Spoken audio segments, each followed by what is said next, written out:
Assalamualaikum warahmatullahi wabarakatuh. Apa kabar anak-anakku sekalian di kelas 8 Madrasah Sanawiyah? Selamat berjumpa kembali dengan saya di pelajaran seni budaya di kelas 8. Saya ingatkan selalu kepada kalian tetap selalu menggunakan masker dimanapun kalian berada, ya. Masker harus jadi keseharian kita. Pergunakan masker dimanapun saja berada, kemudian mencuci tangan. Yang ketiga, menjaga jarak. 3M harus jadi kebiasaan kita. Nah, saya senantiasa berdoa buat kalian, mudah-mudahan senantiasa diberikan kesehatan, selalu berolahraga, dan tentunya tetap semangat menuntut ilmu walaupun situasi pada saat ini masih dalam suasana pandemi. Pelajaran kita kali ini di kelas 8 pelajaran seni budaya, kita lihat di halaman 38.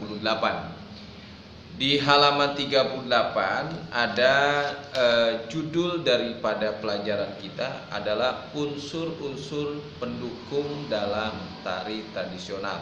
Kemarin kita sudah belajar macam-macam tari tradisional dengan keunikan-keunikannya dan gerakan-gerakannya. Nah, pertama, dalam tarian unsur pendukung atau pelengkap sajian tari antara lain yang paling utama adalah gerak. Gerak itu unsur pendukung yang utama, karena gerakan tari menjadi sesuatu yang penting dari keberhasilan seorang penari menampilkan tariannya.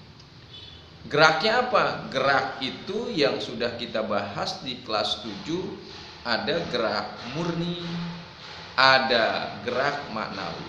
Nah, tarian yang bagus itu memadukan antara gerak murni dan gerak maknawi.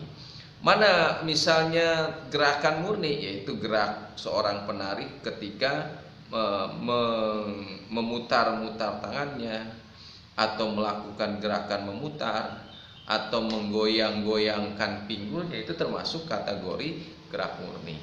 Ada lagi gerak maknawi, misalnya seorang penari ketika dia memegang dadanya menunjukkan kesedihan dari gerakan itu, sehingga seorang penonton bisa mengapresiasi dari gerakan tari. Yang paling utama gerak, atau bahasa W-nya itu wiraga. Oleh karena itu seorang penari harus melatih kelenturan gerakan-gerakannya supaya gerakan itu menjadi indah, enak dilihat, enak ditonton. Yang kedua, iringan musik. Ada peribahasa mengatakan sebuah tarian tidak akan indah tanpa ada iringan musik. Atau seperti peribahasa mengatakan musik dengan gerak tari adalah sesuatu yang tidak bisa dipisahkan. Seperti sayur dengan garam, tidak akan enak rasanya sayur tanpa menggunakan garam. Tidak akan indah itu gerakan tari tanpa ada iringan musik, atau disebut namanya wirama. Kemudian tema. Tema ini berkaitan dengan judul tarian.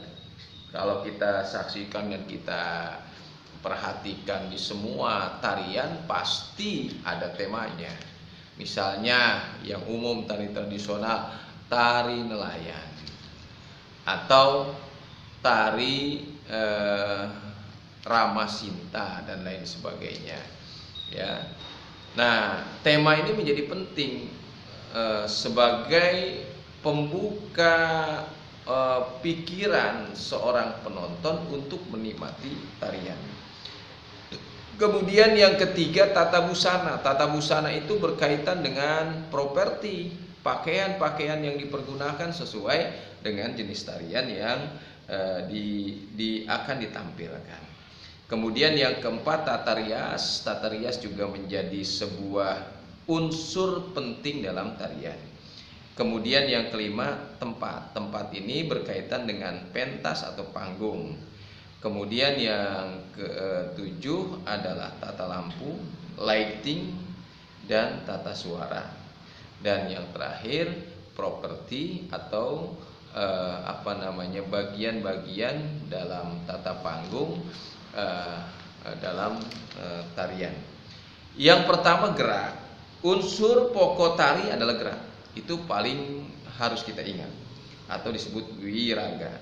Gerak tari merupakan serangkaian gerak anggota tubuh yang memiliki nilai estetis. Jadi serangkaian gerak anggota tubuh yang memiliki nilai estetis itulah gerak, sehingga dapat dinikmati oleh orang lain yang melihatnya, ya, dinikmatin. Kemudian gerak-gerak yang dihasilkan oleh tubuh manusia pada dasarnya dapat dibedakan menjadi gerak keseharian, olahraga, gerak bermain, gerak bekerja, dan gerak sehari-hari. Nah, pada khususnya tarian ini lebih menekankan kepada gerak untuk berkesenian, sehingga muncul nilai-nilai estetis, di mana gerak dalam tari merupakan gerak-gerak yang sudah ditata indah. Gerakan bersifat lembut dan mengalir serta terputus-putus dan tegas merupakan pola gerak yang menjadi pembeda antara gerak tari putra dan gerak tari putri. Kalau putra mencerminkan maskulin, kegagahan. Kalau putri yang dimunculkan feminin, gerak kelemah lembutan seorang penari, terutama wanita. Nah, gerak dapat dibedakan menjadi gerak maknawi, gerak murni atau wantah, kemudian imitatif dan imajinatif. Dibagi lagi itu dari gerak dua, keseharian dan maknawi. Pada pelajaran ini gerak itu dibagi menjadi 4. Yang pertama namanya gerak imitatif. Sekali lagi, gerak yang pertama namanya gerak imitatif. Apa gerak imitatif itu? Adalah gerak tari yang dihasilkan dari eksplorasi gerak tiruan dari alam. Itu imitatif. Jadi seorang penari menampilkan gerak yang dieksplor. Dari apa? Dari gerak tiruan yang dari alam. Misalnya tumbuhan atau hewan. Dia menyaksikan misalnya merak. Hewan itu merak itu adalah hewan burung yang indah. Ketika dia melakukan daya tarik kepada lawan jenisnya, misalnya burung merak, dia akan memunculkan bulu-bulu yang indah. Kemudian ditampilkan dalam gerakan tari, ditirukan oleh seorang penari, maka itu adalah namanya imitatif. Atau kancil umpama. Nah, kancil itu simbol binatang kecil yang lincah. Maka diwujudkan dalam gerak tari atau ditirukan dalam gerak tari oleh seorang penari. Nah, itu termasuk kategori gerak imitatif. Yang kedua, gerak imajinatif.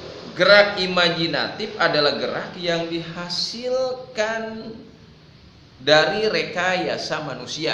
Jadi sang koreografer mencoba mengeksplor gerakan-gerakan kita manusia sedemikian indah.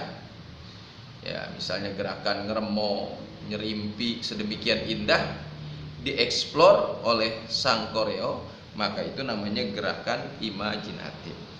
Yang ketiga, gerakan maknawi adalah gerak tari yang mengandung arti atau maksud tertentu. Memegang kepala menunjukkan keruwetan dan kepusingan. Memegang dada menunjukkan sedang bersedih. Melambaikan tangan menunjukkan sedang gembira dan lain sebagainya. Itu adalah gerak-gerak maknawi. Yang keempat adalah gerak murni, adalah gerak yang tidak mengandung arti, ya gerakan biasa ditambahkan, tetapi di situ mempunyai unsur keindahan dan estetika. Misalnya menggoyangkan pinggul, ya, melangkahkan ke sisi kanan dan ke sisi kiri, menggoleng-golengkan kepala. Nah, itu adalah gerakan-gerakan murni yang menjadi harmonisasi dengan gerakan maknawi, imajinatif atau imitatif, sehingga kesannya menjadi penuh nilai-nilai estetis. Nah, ini adalah gerakan-gerakan dalam tarian. Kemudian unsur yang kedua adalah iringan atau iringan musik. Iringan musik ini ya perlu kita ketahui bersama, termasuk kategori wirama. Menjadi penting ya. Iringan musik ini bisa muncul ya berasal dari sumber yang sama, atau bisa juga dari sumber alat musik. Intinya begini, musik yang dihasilkan dalam tarian terbagi kepada dua bagian. Ada yang disebut musik internal, yang kedua ada yang disebut dengan musik eksternal. Jadi iringan musik terbagi dua. Pertama musik internal, yang kedua musik eksternal. Apa yang dimaksud dengan musik internal adalah iringan tari yang ditimbulkan atau bersumber dari penari itu sendiri. Contohnya penari bersiul, maka hasil siulan itu termasuk musik internal. Atau penari bertepuk tangan ya, atau misalnya penari bernyanyi, atau memetik jari, atau hentakan kaki, atau suara yang dimunculkan dari mulutnya, seperti pada tari kecak, cak. Nah, itu musik yang dihasilkan adalah musik internal. Yang kedua adalah musik eksternal, iringan yang ditimbulkan atau bersumber dari alat instrumen yang dilakukan oleh orang lain. Contohnya nyanyian, puisi-puisi, suara-suara, instrumen gamelan, orkestra musik, dan sebagainya. Jadi musik yang dihasilkan dari orang lain. Yang ketiga menjadi penting adalah tema. Seperti tadi kita sudah bahas, tema itu adalah pikiran, gagasan utama atau ide dasar ya dari sang pencipta tari. Dalam hal ini namanya koreografer. Tema ini lahir dari pengalaman hidup seorang seniman. Seniman apa? Seniman tari yang telah diteliti, dipertimbangkan agar bisa dituangkan ke dalam gerak-gerakan. Nah, gitu. Misalnya Ki Bagong Suduarjo ya, atau Didin ini Petet, itu maestro tari yang banyak menghasilkan. Biasanya sumber tema antara lain dari pengalaman hidup pribadi, kehidupan binatang dengan sifat dan perangainya yang khas, atau kejadian-kejadian sehari-hari di sekitar kita, atau bisa bersumber dari cerita rakyat, misalnya kisah Joko Tingkir, Roro Jonggrang, kemudian dibuat sebagai sebuah tema tarian. Karya sastra, misalnya epos Ramayana dan Mahabharata, itu di Candi Prambanan, itu tiap bulan suka ada tarian judulnya Ramayana dan Mahabharata. Yang ketiga upacara-upacara tradisional seperti upacara keagamaan atau upacara adat. Dan yang berikutnya persepsi dari seni lainnya seperti drama musik, sastra dan sebagainya. Yang keempat, unsur pendukung dalam tarian adalah tata busana atau kostum. Ya, busana hendaknya dipakai bisa dilihat sedap oleh penonton. Penggunaan selalu mempertimbangkan isi tema yang sesuai. Desain busana memperhatikan bentuk-bentuk gerak tari. Busana sebaiknya dapat memberi proyeksi pada penarinya, keharmonisan dalam memeliharanya. Arti simbolis dihubungkan dengan kepentingan tari. Misalnya warna merah itu simbol keberanian dan keagresifan. Warna biru merupakan simbol kesetiaan ya, dan mempunyai terkesan tentram. Kemudian warna kuning merupakan simbol keceriaan atau terkesan gembira. Warna hitam merupakan simbol kebijaksanaan atau kematangan diri, dan warna putih merupakan simbol kesucian. Kemudian tata rias hendaknya mencerminkan karakter tokoh, kerapian, jelas garis-garis yang dikehendaki, ketepatan pemakaian desain. Keenam, tempat pentas. Tempat pentas ini ya panggung, dipergunakan untuk menyampilkan satu pertunjukan. Tata lampu, lighting harus disesuaikan sedemikian rupa sehingga enak dilihat. Kemudian properti adalah semua peralatan yang digunakan dalam pementasan. Nah, ini beberapa hal berkaitan dengan pelajaran kita, yaitu unsur-unsur pendukung dalam tarian. Lihat halaman 41, ada soal 5 soal, silakan dikerjakan 5 soal itu, nanti dikumpulkan di kertas lembar. Sekali lagi, dikumpulkan di kertas lembar. Masih banyak yang mengumpulkan dengan buku tulis. Saya tidak ingin dikumpulkan dalam buku tulis, tapi dikumpulkan dalam kertas lembar. Tentunya agar kalian bisa terus belajar di rumah. Assalamualaikum warahmatullahi wabarakatuh.